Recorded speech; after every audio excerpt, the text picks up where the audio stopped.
Good evening. You're now with me, Lorenzo Isaac, for TVS Nightline. We begin with this story.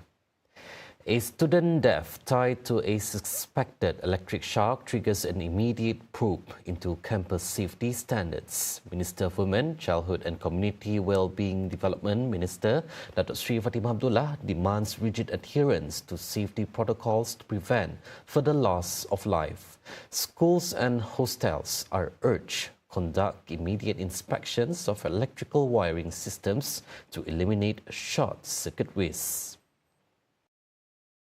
Kalau untuk sekolah, baik macam kami yang jaga peringkat anak-anak di Tadika dan Taska ini, kami selalu ingatkan kepada operator, kepada guru-guru sekolah Taska Tadika, keselamatan adalah nombor satu. It's always number one. Sama ada dari segi fizikal, tempat anak-anak itu ditempatkan, maupun dari segi human, dari segi pengasuh pendidiknya, sebab itu pun juga ada risikonya. So whatever it is, keselamatan menjadi nombor satu.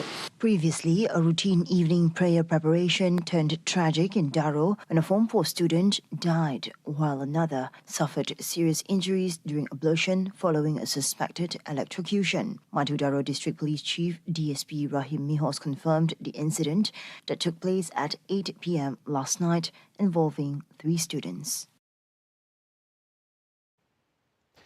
Meanwhile, the Ministry of Education, MOE, declares student safety is an uncompromising national priority following yesterday's fatal electrocution in Daro. Its Minister, Fadlina Sidek, orders an immediate crackdown on lethal wiring and crumbling infrastructure to secure campuses nationwide. She enlists the National Institute of Occupational Safety and Health to rewrite the nation's school safety blueprint while deploying immediate welfare support to the victim's family. Jadi arahan saya cukup jelas kepada semua pentadbir, pastikan semua isu keselamatan ini disemak sepenuhnya. Isu pendawaian, isu longkang, isu tempat-tempat berlubang, paku-paku, maknanya dan kawasan-kawasan yang berbahaya ini mesti diambil tindakan dengan segera. In a major security upgrade as an immediate remedy to the problem, MOE allocates 8 million ringgit for a nationwide CCTV rollout. The initiative eliminates monitoring blind spots on school grounds and bolsters physical surveillance nationwide. CCTV ini secara berfasa. Jadi saya sekali lagi ambil kesempatan untuk peringatkan semua pihak, ibu bapa, PIBG, PIBKS dan pihak sekolah, kita sama-sama bersama dalam isu keselamatan anak-anak ini dan sentiasa peringatkan mereka dalam soal-soal keselamatan ini.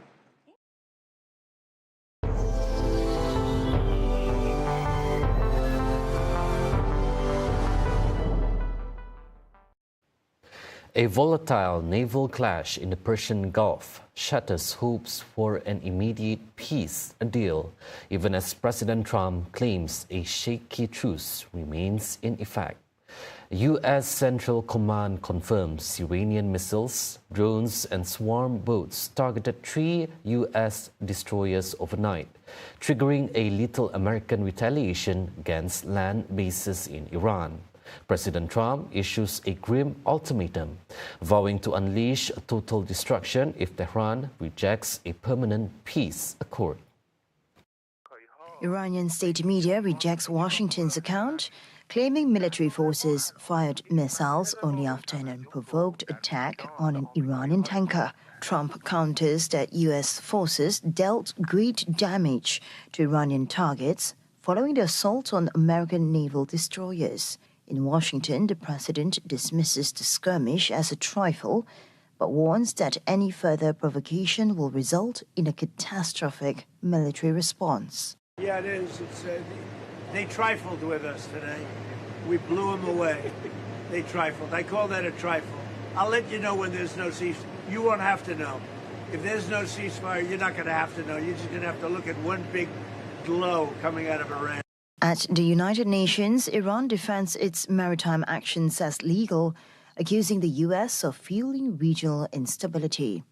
Tehran maintains that freedom of navigation in the Strait of Hormuz is contingent on a permanent end to the war and the lifting of the U.S. blockade. Again, let me stress clearly, Iran remains fully prepared to resolve normal maritime traffic and ensure freedom of navigation in the Strait of Hormuz, provided that the war is permanently ended and the unlawful blockade is lifted.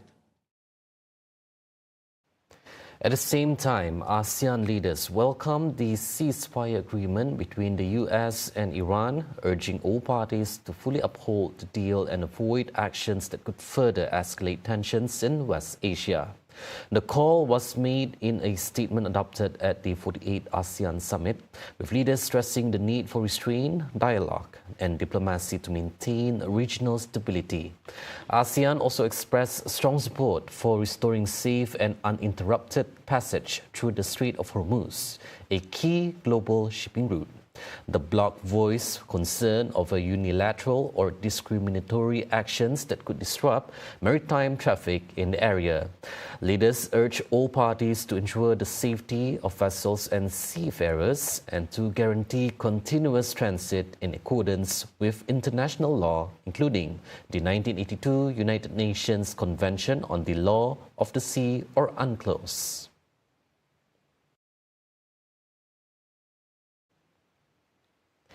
Russia issues a stern ultimatum to Kiev as deadly drone strikes target civilians in the Belgorod region.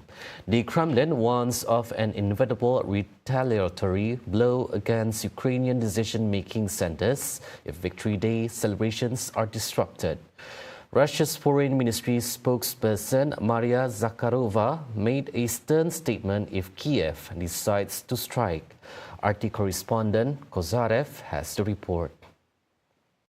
The ministry's spokesperson, Maria Zakharova, called on countries to take this statement with utmost responsibility and added that if the European Union countries believe they will be able to hush up those public threats and to sweep Zelensky's aggressive statements under the rug, they're gravely mistaken.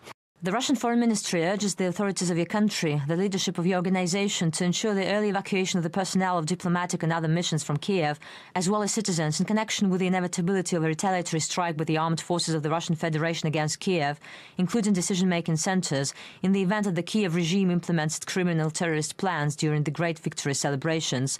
We do not speak from the position of aggression, we speak from the position of an inevitable response to aggression. And she concluded that the EU continues to supply Ukraine with weapons and also continues to act as an accomplice in the criminal plans hatched by the Kiev regime. Now, the Russian Defense Ministry said earlier that Moscow hopes Kiev will follow suit and also observe the Victory Day ceasefire, and added that if the Kiev regime attempts to carry out its criminal plans, then Russia will launch a massive missile strike on the center of Kiev. The Defense Ministry stressed that Russia had indeed always had such capabilities, but had previously refrained from those kinds of actions for purely humanitarian reasons. Now, Zelensky's response to that was his own announcement of a so-called period of silence that should have began on midnight of May the 6th, something he couldn't stick to even for a minute, as the day began with terrorist attacks against Russia's civilians, killing 5 people in their homes. And as the day progressed, multiple other UAV and missile attacks elsewhere in Russia claimed several more lives of unsuspecting civilians and wounding dozens of others, including young children. According to the Defense Ministry, 347 UAVs were intercepted and destroyed over 21 different regions of Russia, as well as over Azov, Caspian, and Black Seas. Despite the pseudo-peace rhetoric, actions speak far more clearly and accurately about Ukraine's true attitude toward achieving peace agreements and a diplomatic solution.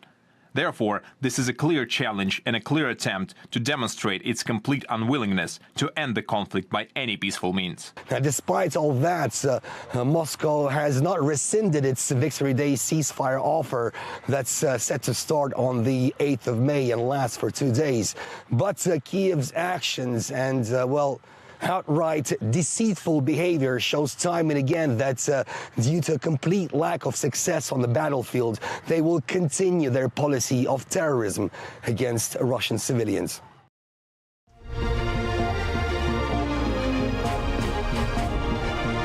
silap langkah, kita jatuh.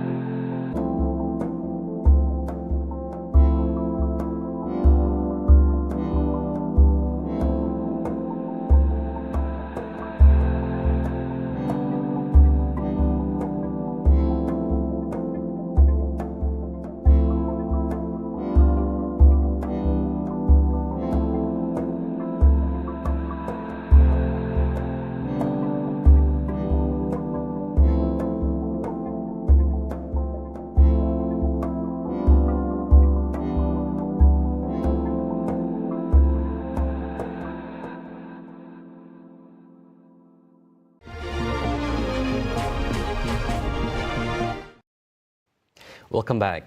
A 43-year-old teacher faces 16 years behind bars and 10 strokes after the Sessions Court delivers a guilty verdict for the sexual assault of a male student.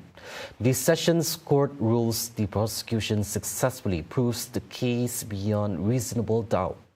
Court testimony reveals the accused assaulted the victim repeatedly, targeting the student 14-year-old on two separate occasions. Once the school's hostel and another time in his residence while the boy was unwell. Judge Iris Ewan John handed down the sentence to the accused for crimes committed against a 14-year-old at a boarding school in 2022.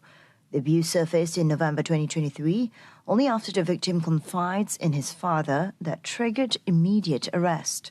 The accused receives 13 years and 8 strokes under the Sexual Offences Against Children Act 2017.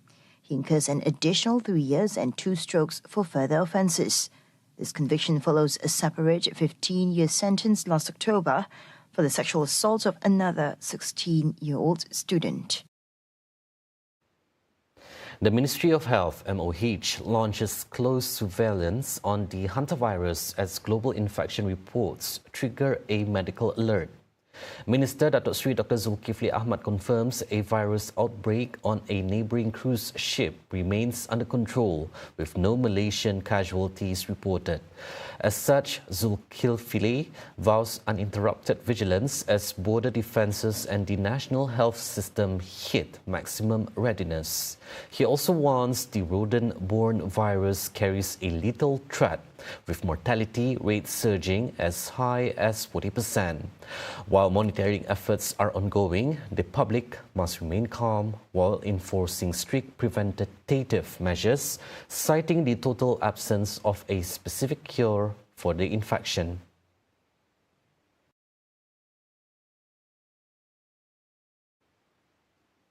And that is all the news for TVS Nightline. I'm Lorenzo Isaac. Thank you for watching and have a good night.